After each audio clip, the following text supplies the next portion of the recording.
അന്തസ്സുണ്ടടി, അന്തസ്. ഈ താലി കാണാതെ പോയിട്ട് നീ എന്നെ ഒരു വാക്ക് വിളിച്ച് പറഞ്ഞോ? നീ പറഞ്ഞാലെന്ത് പറഞ്ഞില്ലെങ്കിൽ എന്ത്? കാരണം നീ കോടീശ്വരൻ്റെ ഭാര്യയല്ലേ. ഒരുത്തെങ്ങനെ രാവിലെ പോകുന്നു, നോട്ട് എണ്ണി ഇങ്ങനെ അടിച്ചുകൊണ്ട് വരുന്നു, ഇങ്ങനെ എന്തും ആവാമല്ലോ.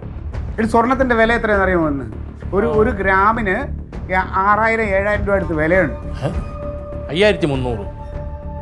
നീ എപ്പോൾ വാങ്ങി സ്വർണം? അല്ലാതെ നീ ഇപ്പം വാങ്ങി, നീ എപ്പോൾ അടുത്ത് വാങ്ങി? ഞാൻ ഇന്ന് സ്വർണ്ണക്കടയിൽ വില അന്വേഷിച്ചു കേട്ടോ. കുറച്ചൊക്കെ ഉത്തരവാദിത്തം വേണം ജീവിതത്തിലെ. കഷ്ടപ്പെട്ടാലേ പൈസ ഉണ്ടാവുള്ളൂ. അതിവിടെ വീട്ടിലിരിക്കണവർക്ക് അറിയില്ല. ഇന്ന് കാലത്തെ ഞാൻ ഇവിടുന്ന് പോകുന്ന വഴിക്ക് ഇതേ അവിടെ കിടക്കുന്ന ആ പടിയുടെ അവിടെ താലി, ഈ താലി അവിടെ കിടക്കുന്നു. ഇത് ഇത് ഇത് ഞാനല്ല, വേറെ ആരെങ്കിലും ഇതുവഴി കടന്നു പോയത് എടുത്തോണ്ട് പോയി. നീ എന്ത് ചെയ്യുമായിരുന്നാണ്? നീ അവിടെ കിടക്കുന്നു പറഞ്ഞാ നോക്കിയാന്നിട്ട് നീ കണ്ട എത്ര രൂപയുടെ സാധനമാണെന്ന് അറിയാമോ? മാത്രമല്ല ഇത് എന്താണെന്ന് അറിയാമോ? നീ എന്നെ എന്തുകൊണ്ട് വിളിച്ച് പറഞ്ഞില്ല? എന്നോടൊരു വാക്ക് പറയാത്തത് എവിടെ എവിടെ? ദേ താലി കിട്ടി. ഇതാണ് ഞാൻ ചേച്ചി. കാലത്തെ അപ്പുക്കുട്ട സാറ് വിളിച്ച് തിരക്കിൽ ഞാൻ പോവാൻ ഇറങ്ങിയപ്പോ അവിടെ കിടക്കുന്നു. പക്ഷെ എനിക്കത് അവളോട് പറയാൻ പറ്റില്ല.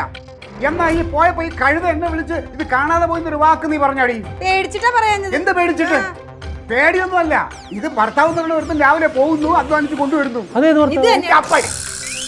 ഇവക്ക് തന്നെ അറിയണോ ഇത്രയും ഈ വിലയുള്ള ഈ മുതല് പോയിട്ട് ഇവക്ക് വല്ല ഉളുപ്പുണ്ടാ? ഇരിക്കുന്നു നോക്കവള്. ഇത് തന്നെയാണ് ഞാനും പറഞ്ഞത്. ഒരു ബോധവും ഇല്ല അവക്ക്, ഒരു നഷ്ടവും ഇല്ല. എടാ ഇതിപ്പോ സംഭവിച്ച എനിക്ക് തോന്നുന്നറിയാമോ?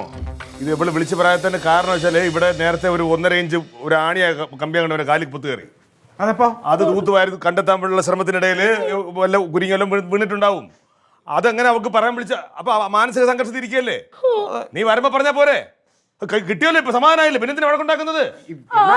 ചോര പൊടിഞ്ഞ് ചോര ഇങ്ങനെ ചീറ്റിയപ്പോ ഞാൻ കണ്ടതല്ലേ. പിന്നെ മൊത്തം കയറി മാംസമൊക്കെ വിളി വന്ന. അതെ, എന്നാ ഇതൊക്കെ എന്നോട് ഈ വീട്ടിൽ നടക്കുന്ന കാര്യം ഈ കാലിൽ കൊണ്ടെന്ന് എന്നോട് പറഞ്ഞില്ല. നീ വന്നപ്പോഴല്ലേ പറയാൻ പറ്റുള്ളൂ. വന്നപ്പോ നീ കുതിരാറ നിൽക്കല്ലേ?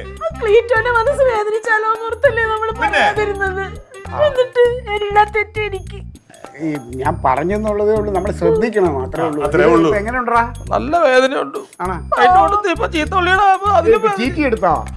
തീറ്റി എടുക്കാൻ അതിപ്പോ കുഴപ്പമില്ല, നോക്കാം. ഇപ്പൊ കഴിഞ്ഞ ആഴ്ച തട്ടിപ്പ് തീറ്റി എടുത്തിട്ടുണ്ടായിരുന്നു. ഇനിയിപ്പോ 1 മാസത്തേക്ക് കുഴപ്പമില്ല. ഇപ്പൊ വിഷമിക്കണ്ട, കിട്ടിയല്ലോ. എനിക്ക് അറിയായിരുന്നല്ലോ. അല്ലേ, സങ്കടപ്പെടല്ലേ? എനിക്ക് ഇപ്പോഴാ കാഴ്ച കണ്ണീന്ന് പോയിട്ടില്ല. അത് കഴിഞ്ഞിട്ട് സൗകര്യം മറ്റേ കാലിന്റെ അതെ, അത് വലിയ പ്രശ്നമായി പോയത്.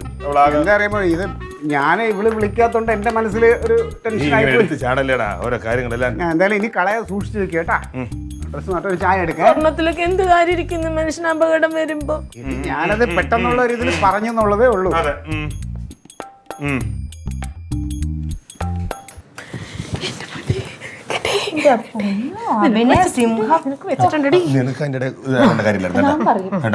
എന്തെങ്കിലും നടക്കുമ്പോ കൂടെ നിൽക്കണം നമ്മള്. കാല് മുറിഞ്ഞ് 1 ഗ്ലാസ് വെള്ളം ചോദിച്ചപ്പോ പോയെടുത്ത് കുടിക്കണമെന്ന് പറഞ്ഞവരാ. എന്റെ കാലിൽ അതിന് വേണ്ടി ഗുരുവൊന്നുമില്ലല്ലോ. ഓരോ വളർന്നപ്പോ കണ്ണീക്കള വന്നു പോലും. സൂക്ഷിക്കണം. ഇവിടെ ഉണ്ടല്ലോ പച്ച വെള്ളത്തിൽ എന്തോ ചായ എടുക്കോ? ഞാൻ എടുക്കാൻ ക്ലീറ്റോ ചേട്ടാ. ചേച്ചിയെ മാനസിക സംഘർഷത്തിൽ ഇതുവരെ ഇറങ്ങിയിട്ടില്ല.